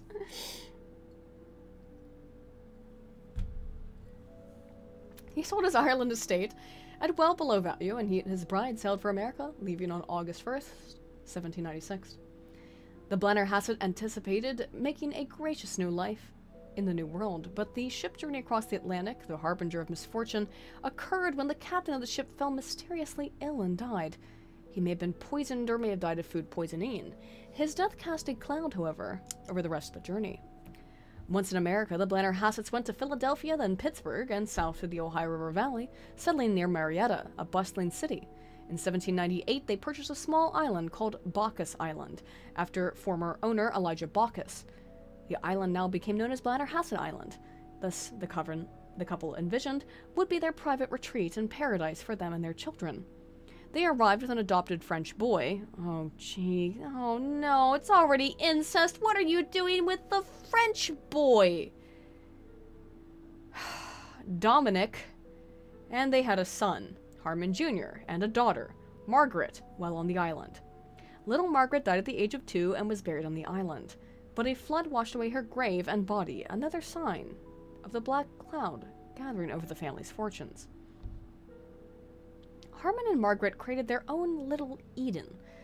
They erected an elegant white crescent-shaped Palladian mansion, importing expensive building materials from Europe. Construction was completed in 1800 at a cost of $40,000, which, let's just do the, come on, let's do the math on that today. Where was this? $40,000? What's that, converted?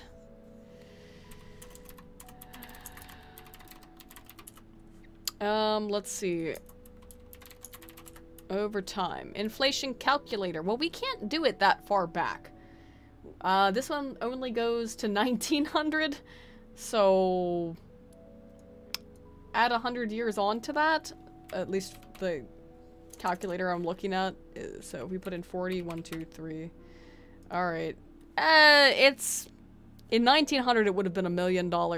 Let's just say for... You know, the sake of argument, it's probably at least double that. I would imagine. Not sure. The mansion gained fame as a jewel of the Ohio River, rivaling the finest homes in Europe. The Blennerhassetts became one of the most prominent couples in Parkersburg. Margaret especially loved her new home and wrote in her diary that she never wanted to leave her paradise. Apparently, she has kept her wish, as her ghost supposedly still lingers there. The Blennerhassetts entertained on a lavish scale, far beyond their means. Over time, thousands came to the island. Harmon passed his time hunting and dabbling as an amateur musician and chemist. Their idyllic years, however, were short. They wasted their money and financial troubles soon set in. In a few years, Harmon was desperate and vulnerable to risky opportunities to regain his wealth. He soon fell prey to Aaron Burr, former vice president of the U.S., whose political career was ended by his killing of Alexander Hamilton in an illegal duel in 1804. Burr was looking for ways to regain power, and he needed money, probably heard, thereby, that the Blennerhassetts had plenty of it.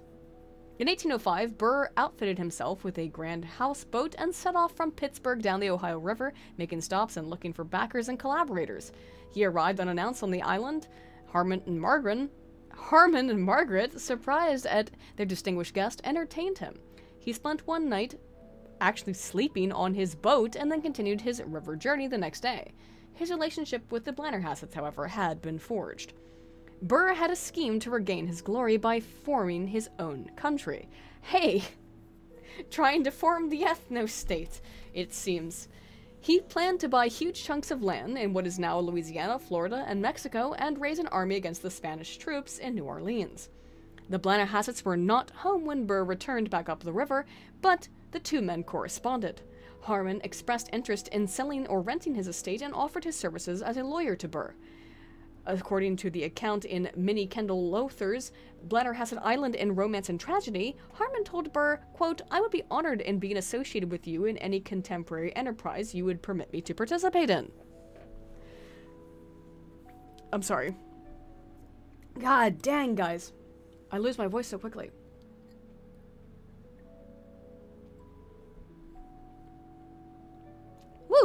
let's keep going. Burr stayed in touch. He visited the island in 1806 with his associate, Colonel Pester, and outlined his scheme. Harmon, ever intrigued by radical political affairs, agreed to be a backer. Burr set up his headquarters at Blennerhassett, recruiting and training soldiers and raising funds. President Thomas Jefferson learned of the treasonous plans and issued a proclamation for the arrest of Burr and his followers. Virginia militia, remember this is Virginia at the time, organized to make the arrests. In December 1806, the Blennerhassetts fled the island only hours before the militia arrived, to lay siege to the place. Harmon joined Burr at the mouth of the Cumberland River, and Margaret took their sons to Natchez, Mississippi Territory. Harmon was caught, charged with treason, and imprisoned in Virginia State Penitentiary. He lost the last of his money defending himself in court in Richmond. On September 1st, 1807, Burr was tried for treason in Richmond and was acquitted. Harmon was released without trial and forced to travel incognito to avoid mob violence as he made his way back to his island. The home that had once been a paradise now lay in ruins. The militia had ransacked the place. The soldiers drank the fine wine, set fire to the fences, trampled the shrubbery, and vandalized the mansion, removing the furniture and their possessions. Yearly floods had covered the foundation with stones, and with a heavy heart, Harmon departed and went to Natchez, where he rejoined his family. The Blennerhassetts found themselves at the center of shame, but Harmon purchased 1,000 acres on the Mississippi and resolutely set about to rebuild his fortune with a cotton plantation. Well, can't keep a good man down, it seems. Can't keep the white man away from his natural proclivities. And with 2 more children born in Mississippi, a girl and a boy named Joseph, the girl died in infancy. Back on the island, more disasters happened. In 1811, thieves in search of wine accidentally set fire to the mansion on the island, and it burned to the ground in an hour. 5 years later, Harmon sold the island for a mere $10,000. The family went to Montreal, Canada. Ugh, a fucking leaf. Where Harmon practiced law, Margaret pined away for her lost little Eden Island meanwhile. Life was no better for them in Canada, and impoverished they returned to Ireland in 1825, dependent on family members and 2 of their sons. They both lived in Bath, and then on the Isle of Jersey, and the Isle of Guernsey. Hey, Bill! Interesting, actually, there is a town called Bath in West Virginia that is also called Washington's Bath, or Berkeley Springs. But it comes from the exact same... It was one of the first hot springs regions found in the United States. There's a lot of hot springs in West Virginia and Virginia, particularly on the borders of the Appalachian mountain range. So, there you go. Hey, if anyone out there is into hot springs, I highly recommend West Virginia and Virginia. Check it out. Try it out. So, we know what happened to the Blennerhassetts. Let's talk about Blennerhassett Island. And I want to point out as well, if you folks are interested, I feel like sometimes I'm giving an advertisement for West Virginia. I'm not. Or things in it. They rebuilt this mansion. You can go stay there overnight, and it is lit entirely only by candlelight. There's no electricity. Sound fun? They do it every year. You can have dinner, you can stay the night, you can do the whole freaking thing on Blennerhassett Island. And you can experience some of the things I'm about to describe. The most prominent ghost on Blennerhassett Island is that of Margaret, who appears as a slim young woman in white with chestnut-colored hair, smells of her perfume and horses, as she was an avid rider, often accompanying her ghost. During life, Margaret often stood on the island's shore for long periods of time waiting for Harmon to come home. Visitors to the island have seen her ghost along the shoreline. Sometimes she is seen with a second woman in white, perhaps a slave. Well, she wouldn't be a woman in white. Ha ha ha ha. Once seen, the ghosts quickly fade and disappear. Margaret also has been observed searching for the lost grave of her little girl, who likely was buried near the mansion. Long after the infant's grave was washed away, farmers tilling the soil unearthed the small skeleton according to lore and reburied it in an unmarked grave. Other people have seen an apparition of a woman holding a baby, perhaps little Margaret, joined with her mother now in death. People traveling the island by boat have reportedly heard phantom sounds of music and laughter as though a ghostly party is carrying on. Before the arrival of the white settlers, the island was believed to have been occupied for about 9,000 years by Native Americans, who buried their dead there as well. The ghost of a tall Indian, carrying a bloody tomahawk and wearing a buckskin with a red beach cloth, has been seen on the island. During the excavations of the 1970s, several Indian skeletons were found, including that of an exceptionally tall male. It has been speculated that the Blennerhassett disturbed an Indian burial ground by building their mansion, and may have added to that curse. Several ghosts are believed to be the slaves of the Blennerhassetts, including Ransom Reed, one of their favorite slave boys. Reed often rode out with Margaret on horseback. Blacked.com. What would have been the equivalent of Blacked.com in 1790? Blacked.parchment.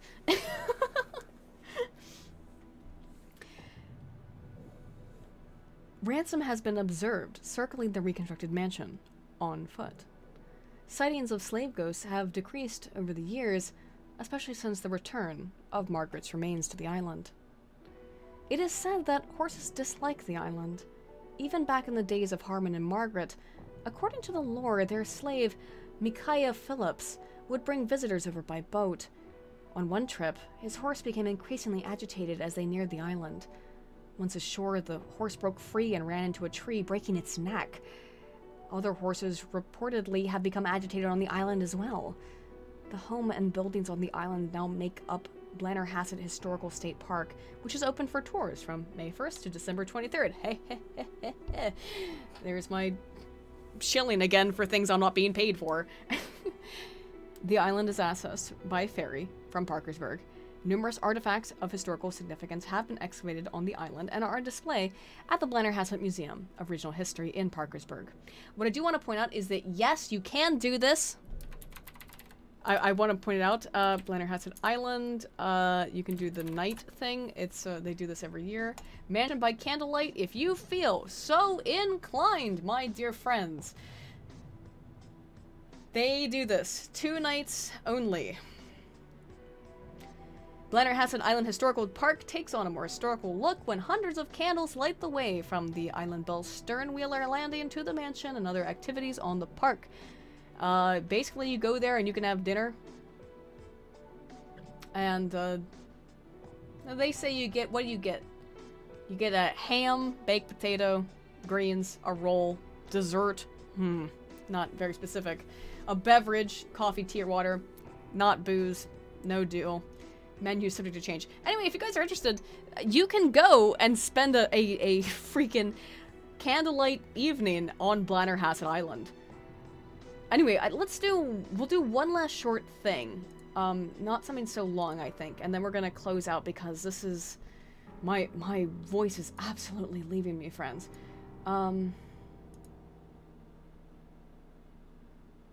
Let's see, I'm gonna think of a good one.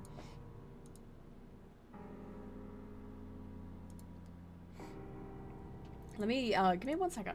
And, feel free to, if you have any suggestions. That one's pretty good. I have, oh. Okay, we can do this real quick. There's so many of these, they're very short. I need to stop doxing myself. How did I dox myself? Whatever. Oh, it's just my, whatever.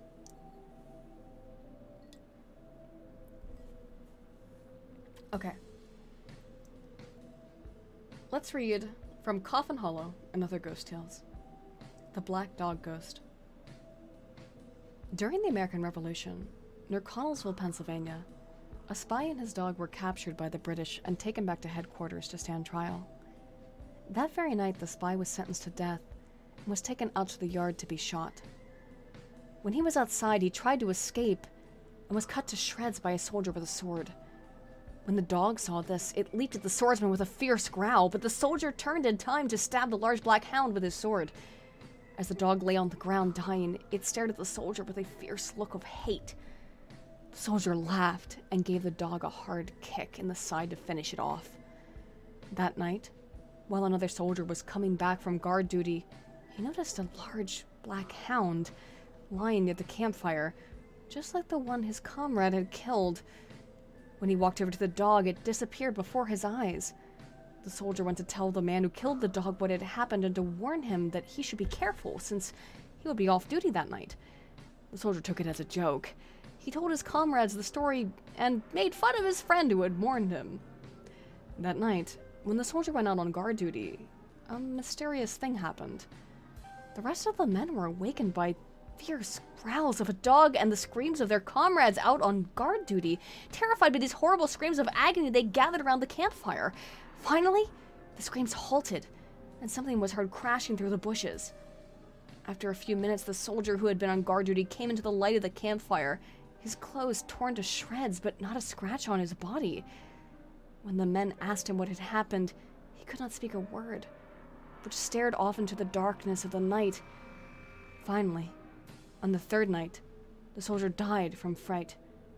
The very minute of his death, the cries of the dog ceased and were heard of no more. That's a good one. Many years ago, an old farmer was preparing to start to town to buy his supplies for the month. It's not unusual for farmers to go to town once a month to buy supplies for themselves or their families. This day, however, was to be unusual. The farmer, who we shall call Jed Smith, although his first name is not definitely known, was to have a strange experience. Jed left home at about 7 o'clock that morning in order to get into town before the stores opened. It was about 5 miles, and it would take every bit of time to travel the old rugged road with his large wagon. After he had hitched up the horses and gotten the lunch his wife had fixed for him to eat in town, he started on his day's journey. This is the last clear account we have of old Jed Smith. When Jed didn't return by dark, his wife was naturally worried. She couldn't imagine what had happened to him. The closest neighbors lived 3 miles away, and Mrs. Smith decided not to try and walk over to their house and ask if they had seen Jed, because their house wasn't even close to the road. The next morning, when Jed still hadn't returned, Mrs. Smith set out to find him. She finally learned that he and his team had fallen far off the road and down a cliff and had been killed. She found it hard to believe that this was an accident because her husband was a good driver and knew the road well. Maybe someone had forced him off the road on purpose? One day, Mrs. Smith went to the barn and was startled to see her husband's ghost. It must have been a ghost because it told her that his murderer would be punished in the same way he had died. Then the image was gone. A few months later, a stranger called Mrs. Smith's home and tried to buy her property. He said he had heard of her husband's accident and that he knew it would be hard for her to keep the farm up. There was something in his voice which made him sound very anxious to obtain the place, but when Mrs. Smith refused, he left in a hurry. A few days later, Mrs. Smith heard some more news. A neighbor stopped at her house and told her that a stranger had been killed at the very spot where her husband had died. The neighbor went on to say that he was an oil dealer and would do anything to get land he thought might have oil on it. Oy vey! That night, Mrs. Smith put the whole story together. She now remembered her husband had told her the last time he had gone to town a man had wanted to buy their land. He had told her when he refused to sell it, the man had said he would get it one way or another. Her husband had remarked to her that he would rather die than sell the land. Mrs. Smith wept quietly. She thought of her husband's strong will and also of his death. These are like barely horror stories. I just like these. They're like these short little vignettes, right? One night, a miner became ill and left work early to go home. When he arrived, he walked straight into the bedroom to arouse his wife. Arouse. To fix something for his illness. Fix your illness, As he entered the room, he found his wife there with another man. Cocked.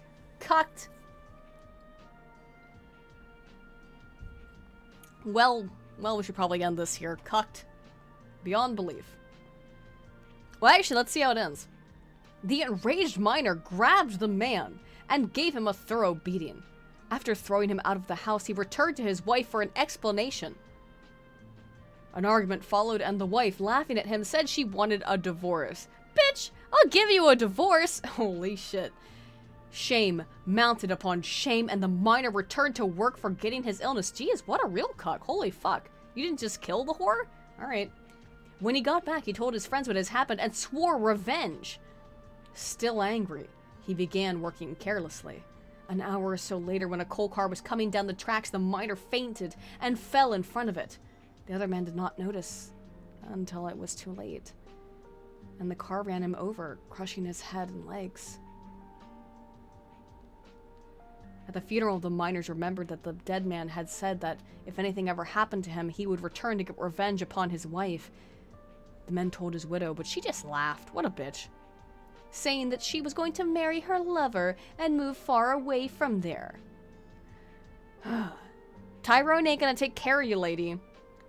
As it turned out, the man she was cheating with left her and left town after the accident. What did I just say, girl? Tyrone ain't gonna stick up and stay with your ass. Every time. Every fucking time. She was now left by herself. A tale as old as time. Heartbroken and very lonely, she was only seen when she went to go buy groceries. Then, one dark and dreary night, exactly 1 year after the accident, a terrible thing happened. It was a little after 12 o'clock when her neighbors heard a scream from the widow's house. They quickly gathered outside the house and called, but no answer was heard. The men decided to break down the door and find out what had happened. When they got to the bedroom, the door was locked, and they broke it down to see what was wrong. The widow's body was lying across the bed, the face scratched beyond recognition. What caused this is really not for sure. Could it have been her husband who had come back for revenge that he swore he would take? Or was it Tyrone? Or was it just she getting be-gone thought? Alright, guys. My voice is really giving out now, if you can't tell. I'm gonna turn this shit on for one last minute. If there's anything else... Ooh, man. Can't see shit. Anything else that you guys... Let me read the last couple of super chats. Yeah. A terrible thing happened to Doubt. Yeah, pretty much, right? Okay, so let's read the last couple of super chats. And then we're gonna head out for the evening. I hope you guys enjoyed. We might try to do this, I don't know, maybe more often. I always say stuff like that, but it's hard for me to do stuff like that. Like this. Not hard. It's more like I have to prepare and then be like, let's find cool stuff that might interest people. Okay. So, Mitch, for $2, Brit Bong, said, is the gay life a Krautian gay op? I don't know, fam. David Kramer for 2 said you should read Harrison, Bergeron? Horror IMO. That sounds super familiar. Oh, yeah. That's the Kurt Vonnegut book. Yeah. I love Kurt Vonnegut. Iron Confed for 5 says, speaking... Thank you, David. For 5, Iron Confed says, speaking on behalf of Zuka, what would you do if you could produce, direct, write, and cast an all-new Star Trek show? Completely new, everything new. Star Trek should not be treading old ground. What is the moniker of Star Trek? To go where no man has gone before. To rehash, to do reboots, is antithetical to the concept of Star Trek. I find it absolutely absurd. I don't freaking understand it. Sorry, I'm trying to, like, just put something up here that's interesting. I really, really do not understand it freaking at all, why we're doing this. In terms of, why we're rehashing old Star Trek stuff. Stupid.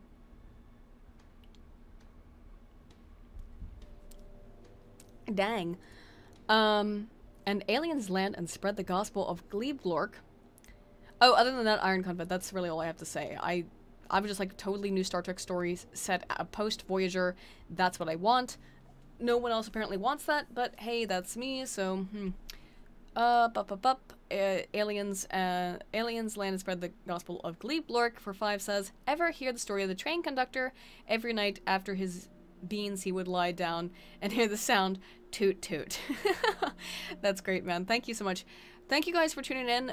If you enjoyed this, here's just a couple of stories on the screen here that we could look at. The Greenbrier Ghost might be an interesting one to look at, since the Greenbrier is in Fallout 76 and is a fairly prominent location for a number of reasons. There's a lot to talk about though, but these are all just ghost stories from West Virginia. So yeah, I think, you know, I didn't put anything weird in here, did I? Just making sure. Yeah, we're all good. Anyway, if you guys liked this stream at all, you enjoyed this, maybe we could think about doing it again later. Anyway, one more from Stealth Creations. Vertu says, is identitarian a good term for IDing movements? Not necessarily. Identitarian, first of all, has negative connotations, and it's not necessarily accurate. So, that's all I would say about that. Anyway, my voice is dying, guys. I hope you enjoyed this stream, and I hope you had a very fun and happy Halloween. I've been sick, so I had a kind of lame Halloween. We did give out lots of candy to kids, which was fun, but that was about it.